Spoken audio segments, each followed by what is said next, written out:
नमस्कार। हमने संपूर्ण भारतीय इतिहास की कड़ी में पिछले भागों में जाना किस प्रकार भारत का पहला स्वतंत्रता संग्राम 1857 की क्रांति होता है, लेकिन उसका परिणाम अपेक्षा के अनुरूप नहीं आता और हम इस प्रकार के प्रयास में असफल रहते हैं जो कि हमें आज़ाद करा सकता था।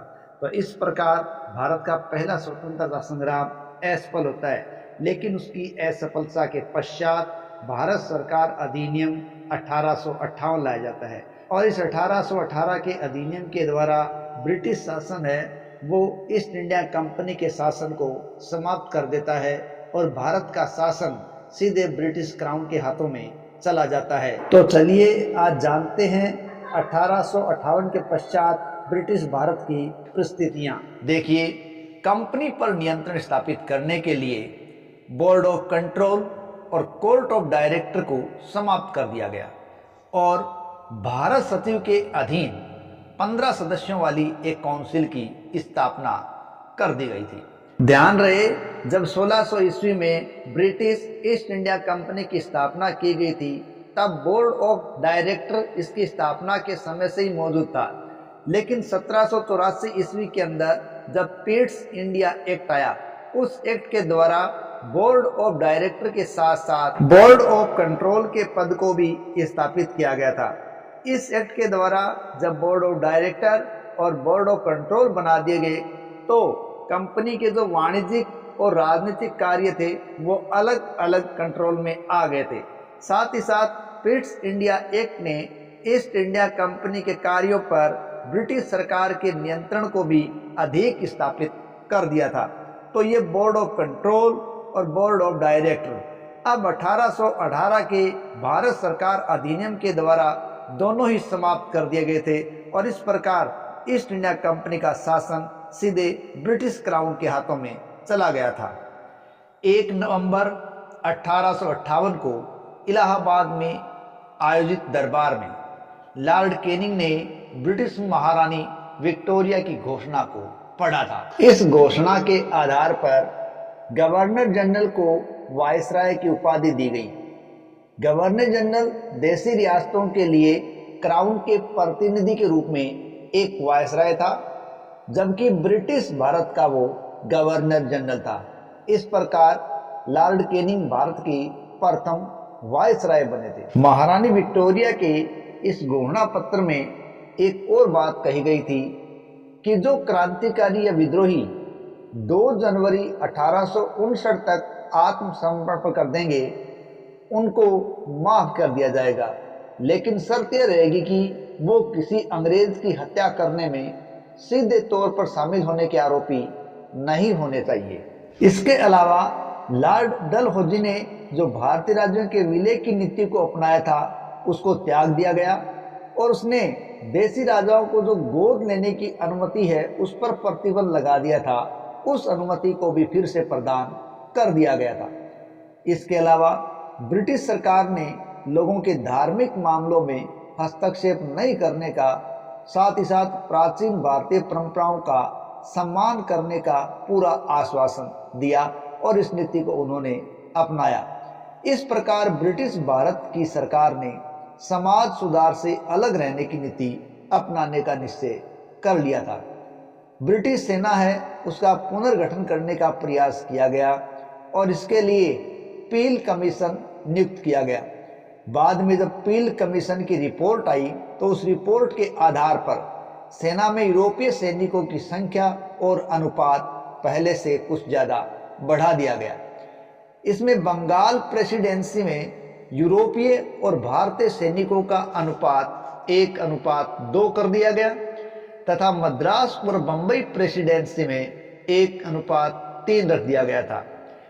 1857 की क्रांति के विद्रोह के दौरान हिंदू मुस्लिम एकता का जो रूप देखने को मिला था, उस रूप को देखकर एक ब्रिटिश अधिकारी एचिंसन ने लिखा है कि इस मामले में हम मुसलमानों को हिंदुओं से लड़ा नहीं सकते। इसके बाद अंग्रेजों ने विद्रोह के बाद फूट डालो और राज करो की नीति का सहारा लिया और फिर षड्यंत्रों का और उपद्रवों का और अंग्रेजों के शोषण का वो दौर शुरू हुआ जिसके खिलाफ पूरा हिंदुस्तान फिर लामबंद होने को मजबूर हो गया था। 1857 की क्रांति के पश्चात एक बड़ी आपदा 1866-67 ईस्वी में ओडिशा में अकाल के रूप में देखने को मिली थी, जिसे 19वीं शताब्दी का आपदा का महासागर कहा गया था। देखिए, मद्रास प्रेसिडेंसी के अधीन ओडिशा में यह अकाल पड़ा था और ओडिशा का बालासोर क्षेत्र इससे सबसे ज़्यादा प्रभावित रहा था। और इस अकाल के तहत 1/3 जनसंख्या है वो उड़ीसा की लगभग काल का ग्रास बन गई। इसकी इतनी भयावहता का कारण ये रहा कि पहले अंग्रेज सरकार इसकी इतनी बड़ी भयावहता का अंदाज़ा नहीं लगा पाई। दूसरा, उनके पास परिवहन के साधनों की भी कमी थी, इसलिए ब्रिटिश भारत में एक बड़ी त्रासदी या एक बड़ी आपदा उस समय उड़ीसा के अंतर्गत देखने को मिलती है। हालांकि ओडिशा में पड़ने वाले इस अकाल से पहले 1860-61 ईस्वी में 2 आपदा अकाल पड़ चुका था, जो ब्रिटिश भारत में क्राउन के तहत आने वाले उत्तर पश्चिम प्रांतों में गंगा यमुना दोआब, रोहिलखंड, अवध का एक बड़ा हिस्सा, पंजाब, दिल्ली, हिसार के भाग, राजपुताना रियासतों के पूर्वी क्षेत्रों को इसने प्रभावित भी किया था और लगभग 20 लाख लोग इस अकाल में मारे गए थे। लेकिन ऐसा बताया जाता है कि ब्रिटिश गवर्नमेंट के द्वारा पर्याप्त कार्य नहीं किया गया, इससे जनता है वो नाराज हो गई थी और उड़ीसा के अकाल ने तो और भी ज्यादा उनके गुस्से को उभार दिया था। भारतीयों के उभरते गुस्से का सामना पहली बार लॉर्ड मेयो की मौत के रूप में देखने को मिलता है। दरअसल लॉर्ड मेयो है वो 1869 में भारत के वायसराय बनकर आए थे और 1872 तक रहे थे। इन्होंने अजमेर के अंदर उच्च अधिकारियों और राजाओं के पुत्रों के लिए या राज परिवार के लिए लॉर्ड मेयो कॉलेज की स्थापना की थी। साथ ही साथ उन्होंने भारत में सांख्यिकी सर्वेक्षण विभाग की भी स्थापना की थी। लेकिन जल्द ही लॉर्ड मेयो को मौत के आगोश में सुना पड़ा और उसे मौत के आगोश में सुलाने वाला था शेर अली अफगान। देखिए, जब लॉर्ड मेयो है वो अंडमान निकोबार पोर्ट ब्लेयर में सेलुलर जेल का दौरा कर रहे थे, क्योंकि वो सेलुलर जेल के अंदर कैदियों के हालात जानने और सिक्योरिटी इंतजाम की समीक्षा करने के लिए वहाँ गए थे। तो इस प्रकार वो वहाँ अपना काम कर रहे थे। जब वो काम पूरा कर चुके थे, लगभग शाम का वक्त हो चुका था और बोट की तरफ वो जा रहे थे, क्योंकि बोट में उनकी बेटी लेडी मेयो उनका इंतजार कर रही थी। लॉर्ड मेयो के साथ उनके 12 अफसरों का एक दस्ता था जो उनकी कोर सिक्योरिटी का दस्ता था और शेर खान अफरीदी जो इनको देख रहा था वो कभी इस दल में सदस्य रह चुका था, तो ये जान चुका था कि ये लोग कब लापरवाही कर सकते थे। और शेर खान के पास नाई का काम करने वाला एक उस्तरा भी था। और जब लॉर्ड मेयो बोर्ड तक पहुंच पाते उससे पहले ही उसके अफसर है वो काफ़ी बेफिक्र हो चुके थे, क्योंकि उनके माइंड में ये भी था कि गवर्नर जनरल पर आखिर हमला कौन कर सकता है। लेकिन हुआ उसके ठीक विपरीत। अचानक शाम का वक्त था, फरवरी का महीना था, सर्दी के दिन थे, इसलिए शाम के समय अच्छे से रोशनी भी नहीं थी, ना ही रोशनी के अच्छे इंतजाम उस वक्त हुआ करते थे। तो उसी अंधेरी सी स्थिति का फायदा उठाया और एक अचानक से साया प्रकट हुआ और उसने लॉर्ड मेयो की हत्या कर दी। जब कुछ समझ में आता तब तक लॉर्ड मेयो है खून से सरोबार होकर धरती पर गिर चुके थे और उनकी मृत्यु हो चुकी थी और शेर खान अफरीदी अपना काम कर चुका था। इस प्रकार शेर खान ने भारतीयों के गुस्से को लॉर्ड मेयो की हत्या के द्वारा दर्शाने का प्रयास किया था। लॉर्ड मेयो की याद में उसी साल ढूंढे गए एक नए द्वीप का नाम लॉर्ड मेयो रखा गया था। देखिए, ये बात ये बताती है कि भारतीयों के अंदर ब्रिटिश सरकार के प्रति या उनके नुमाइंदों के प्रति गुस्सा अभी बरकरार था। लॉर्ड मेयो के द्वारा कुछ बात बताई जाए तो लॉर्ड मेयो के द्वारा 1872 में पहली बार प्रयोग के तौर पर एक जनगणना करवाई गई थी। साथ ही साथ 1872 में ही उन्होंने कृषि विभाग को स्थापित किया और उनकी सबसे बड़ी जो देन मानी जाती है वो अजमेर की मेयो कॉलेज मानी जाती है। तो इस प्रकार 1800 की क्रांति के बाद भारत है वो अभी भी क्रांतिकारी गतिविधियों की ओर या अंग्रेज़ों के खिलाफ उगर और उगर होता जा रहा था और उनमें राष्ट्रवाद की भावना बलवती होती जा रही थी, जो आगामी समय में ब्रिटिश साम्राज्य के लिए खतरनाक साबित होने वाली थी। हालांकि 1857 की क्रांति ने सत्ता का स्थानांतरण तो जरूर कर दिया, क्योंकि ईस्ट इंडिया कंपनी से सत्ता अब ब्रिटिश क्राउन के हाथों में आ गई थी, लेकिन उनकी नीति में किसी प्रकार का परिवर्तन नहीं हुआ था, क्योंकि भारतीय जनमानस के अंदर जो असंतोष था उस असंतोष को दूर करने का प्रयास कुछ भी नहीं किया गया था। लेकिन तत्पश्चात जब लॉर्ड मेयो की हत्या हो गई तो भी ब्रिटिश सरकार के द्वारा इससे कोई सबक नहीं लिया गया और फिर भी कोई प्रयास नहीं किया गया। इसके अलावा इस समय पढ़ने वाले भारत के अकालों ने भी रोष प्रकट कर दिया था, क्योंकि अकाल के कारण भी किसी प्रकार का विशेष प्रयास ब्रिटिश सरकार नहीं कर रही थी, इसलिए भारतीयों के बीच असंतोष बढ़ता जा रहा था। जब गवर्नर जनरल ऐसा आया जिसने इस असंतोष को और भी उभारा, क्योंकि लॉर्ड मेयो के पश्चात एक ऐसे गवर्नर का आगमन हुआ था जिसने इस असंतोष को कम करने की बजाय और भी ज़्यादा उभार दिया था, क्योंकि उसके कायदे कानून, उसकी पॉलिसीज ऐसी थी जो भारतीयों को हर स्तर पर दबाने वाली और लड़ाने वाली थी। तो भारतीयों को उसने लड़ाने और दबाने का काम किया था, और ये असंतोष जो ब्रिटिश सरकार के इन कार्यों के कारण हो रहा था उसका दौर 1870 से 1880 के बीच में ज़्यादा देखने को मिलता है। और इसी का रिजल्ट था कि बाद में दिसंबर 1885 ईस्वी में देश में भारतीय राष्ट्रीय कांग्रेस की स्थापना का मार्ग भी प्रशस्त हुआ था। और ऐसा गवर्नर जिसने भारतीयों के प्रति एक बहुत ही अप्रिय नीति अपनाई, उसने आकर इस असंतोष को तो और भी ज़्यादा गहरा करने का काम कर दिया था, और वो वायसराय था लॉर्ड लिटन। भारतीय इतिहास के अंदर यदि सबसे अधिक कुख्यात, सबसे अधिक अप्रिय वायसराय का नाम लिया जाए तो वो नाम आता है लॉर्ड लिटन। तो आइए अब जानते हैं लॉर्ड लिटन की वो नीतियां जिसके कारण भारत के अंदर वो सबसे कुख्यात वायसराय के रूप में दर्ज हुआ था। देखिए, लॉर्ड लिटन ने आते ही भारत के अंदर मुक्त व्यापार की नीति शुरू कर दी थी, जिससे भारत ब्रिटिश माल की मंडी बन गया था। और आने वाले वायसराय के अंदर सबसे ज़्यादा साम्राज्यवादी सोच का व्यक्ति था तो वो था लॉर्ड लिटन। सबसे अधिक प्रक्रियावादी माना गया है। उसने उभरती हुई भारतीय राष्ट्रवाद की भावना का दमन करने के लिए ऐसे ऐसे नीति और ऐसे ऐसे कानून लगाए जिसके ऊपर उसने ब्रिटिश सत्ता को मजबूत करने का प्रयास किया। यहाँ की जनता पर उसने अन्याय किया, अत्याचार किया, और उसने 1857 के विद्रोह के बाद जो एक राष्ट्रवाद की लहर पनपी थी उसको दबाने का पूरा प्रयास किया। और उस विद्रोह के बाद इंग्लैंड की रानी विक्टोरिया ने भी भारतीयों को यह आश्वासन दिया था कि वो भारतीयों और उनके हितों की रक्षा करेगी, लेकिन ब्रिटिश शासन ने रानी विक्टोरिया के दिए गए इस आश्वासन का कोई मोल नहीं समझा और ये केवल एक दिखावे का रूप बनकर रह गया था। लॉर्ड लिटन 1876 से 1880 के बीच भारत का वायसराय रहा था, और लॉर्ड लिटन के समय अन्याय और अत्याचार अपनी उच्च पराकाष्ठा पर थे। जब 1876 से 78 के मध्य की बात देखें तो भारत सूखे से जूझ रहा था। विशेषकर दक्षिणी भारत है उसमें बहुत ज़्यादा सूखा पड़ा हुआ था और जनता है वो अत्यधिक पीड़ा से त्रस्त थी।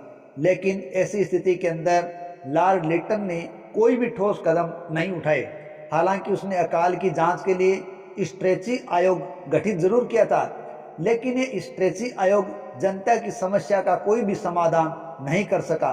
ध्यान रहे, स्ट्रेची आयोग अकाल पर गठित भारत का पहला आयोग था।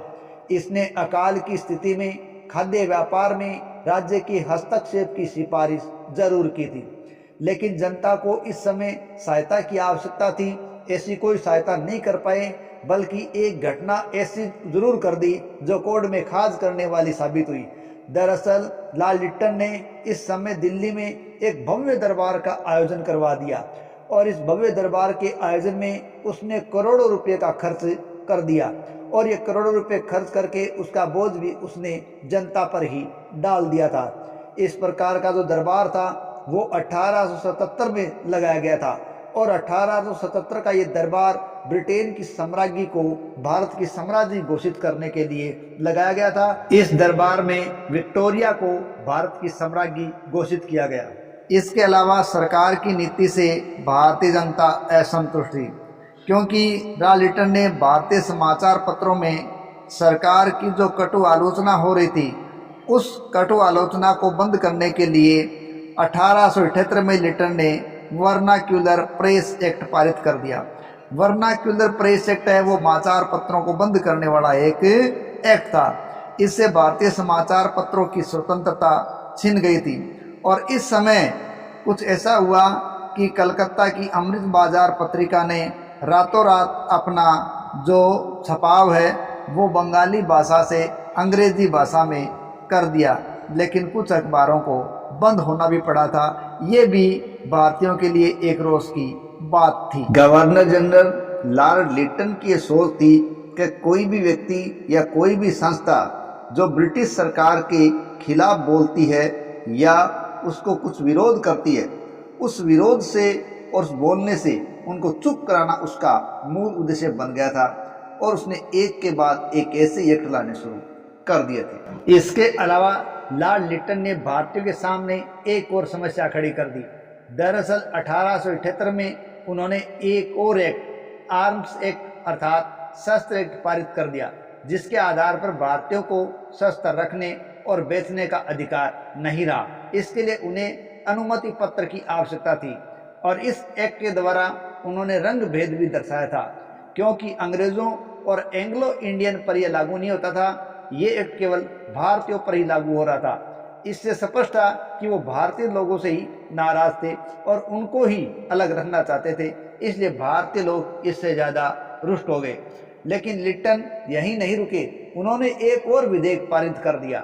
दरअसल वैधानिक नागरिक सेवा अधिनियम 1833 का एक एक्ट बना हुआ था, जिसके अंतर्गत सभी पदों की परीक्षा के लिए भारतीय हैं वो पात्र थे, ठीक है। और आईपीएस में परीक्षा देने के लिए उम्र 21 वर्ष निर्धारित कर दी गई थी और लंदन को परीक्षा केंद्र के रूप में निर्धारित कर दिया गया था। लेकिन ब्रिटिश सर ये नहीं चाहते थे कि भारतीय हैं वो परीक्षा पास करें और उच्च पदों पर पहुंचे। तो लिटन ने इस स्थिति को रोकने के लिए उन्होंने एक नए एक्ट के द्वारा अब आईपीएस परीक्षा में उम्र है वो 21 वर्ष से घटाकर 19 वर्ष कर दी, जिसके कारण भी भारतीय जवानों के अंदर और भी ज़्यादा असंतोष पनप गया था। और तो और लिटन ने अफगान युद्ध है उसमें भी भारत को धकेल दिया, जिसके कारण भारत को काफ़ी ज़्यादा धन की हानि हो गई थी। देखिए सन 1878 का जो द्वितीय अफगान युद्ध था वो लॉर्ड लिटन की नीति का ही कारण था। युद्ध के परिणाम स्वरूप अफगानिस्तान तो छिन्न भिन्न हो गया और लिटन की अफगान नीति की हर तरफ आलोचना की जाने लगी और उसका मुख्य आलोचक तो ग्लैडस्टोन था, जो कि बाद में ब्रिटेन का प्रधानमंत्री बना और उसी के कारण लिटन को अपना पद भी छोड़ना पड़ा था, यानी उसे अपनी करनी का फल बहुत बाद में मिला। इतना कुछ करने के बाद भी लिटन नहीं रुके और लॉर्ड लिटन ने लॉर्ड मेयो के द्वारा शुरू की गई वित्तीय विकेंद्रण की नीति को भी आगे बढ़ा दिया और जनता को रुष्ट करने का कार्य किया था। इस प्रकार लॉर्ड लिटन के द्वारा एक के बाद एक ऐसे कार्य किए जाते रहे, जिसके कारण भारतीय जनमानस है वो उनके प्रति असंतोष से भर गई और उन्हें कुख्यात कहा जाने लगा। लॉर्ड लिटन के सभी कार्य, चाहे वो सशस्त्र अधिनियम हो, चाहे वो वर्नाक्यूलर प्रेस एक्ट हो, चाहे वो अकाल के समय दिल्ली दरबार का आयोजन करना हो या वैधानिक नागरिकता अधिनियम के साथ छेड़छाड़ करना हो, चाहे आईसीएस परीक्षा के अंदर आयु कम करनी हो और चाहे वो अफगान के साथ संघर्ष करना हो, सभी एक से एक ऐसे प्रतिक्रियावादी नीतियां थी जिसने भारतीयों के प्रति असंतोष को उभारा ही था। इसीलिए भारतीयों के अंदर यह सबसे ज्यादा कुख्यात या अप्रिय वायसराय के रूप में दर्ज हुआ है। 1870 से 1880 के दशक के बीच जो शिक्षित भारतीय थे वो देश के अंदर एक बड़े अखिल भारतीय संगठन की जरूरत को महसूस कर रहे थे और जब लिटन ने इस प्रकार के एक के बाद एक कानून कायदे या नए नियम लागू किए तो उनके इस काम को उसने बल प्रदान किया और वे सभी एक अखिल भारतीय संगठन बनाने की ओर प्रेरित हुए। आगे आने वाले वायसराय लॉर्ड रिपन जो कि उदारवादी थे, उन्होंने जो इल्बर्ट बिल पारित किया था, उस इल्बर्ट बिल ने भारतीयों के द्वारा संगठन निर्माण को प्रेरित कर दिया गया और इसीलिए 1885 में भारतीय राष्ट्रीय कांग्रेस के रूप में एक अखिल भारतीय संगठन सामने आया है। तो आज की कड़ी में बस इतना ही। अगली कड़ी में इससे आगे का इतिहास जानेंगे। तब तक जय हिंद, जय भारत।